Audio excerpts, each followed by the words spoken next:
The senator from Kentucky. Currently, Congress has about a 10% approval rate. One of the reasons is we don't even obey our own rules. For goodness sakes, 600-page bill, and I got it this morning. Not one member of the Senate will read this bill before we vote on it. We're going to vote on this in the next 30 minutes. I and Senator Lee and others will object to this. We'll have a point of order that our own rules say that it has to be posted online for 48 hours. 600 pages. No one will read it. No wonder our approval rating is 10%. Nobody knows what we're voting on. In fact, things have been stuck in this bill last night that have nothing to do with any of these bills, and they've been stuck in, and we're just now discovering it. I passed two senators in the hall going back to their office, still trying to get out something that's been written into this bill that affects their state that they found out minutes ago. Had they not found out about it, nobody would have known about it. Three bills that are in question here: transportation bill, student loan bill. The student loan bill, originally we had the loans at 6%, and it was somehow bringing in money to the Treasury. We were using that money to pay for Obamacare. Now it's at 3%, that money's gone. Where's the money to pay for Obamacare? We have a shell game up here. We say one thing's going to pay for it, now this is going to pay for it. Money disappears. Now what they're saying is they're going to pay for this by taking money out of pensions. Raise your hand if you think it's a good idea to underfund pensions more.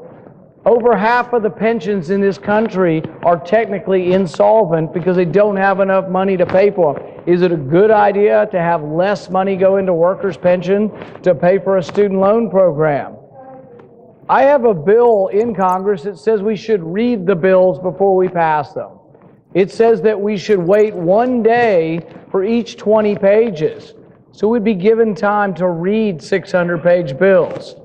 But at the very least, we ought to adhere to our own rules. Our rules say that it should be posted online at least 48 hours. 48 hours is still a challenge to find out everything in here. You know how long the Federal Register is? It's 55,000 pages added annually. It's hundreds of thousands of pages. So when you read this, you have to refer to the Federal Register that's hundreds of thousands of pages to find out what they've stuck in this bill in the dead of night. This isn't the way we should operate. The American people want to know, why do we all of a sudden say, oh, the government's going to shut down if we don't do something in 3 days? Well, what were they doing for the previous 3 months? What's going on up here? The other side hasn't produced a budget in 3 years. That's against the rules. The rules of the Senate say you must produce a budget, and they didn't do it for 3 years. When we presented them with their own budget that we wrote for them, nobody voted for it. Zero on the other side of the aisle voted for their own president's budget.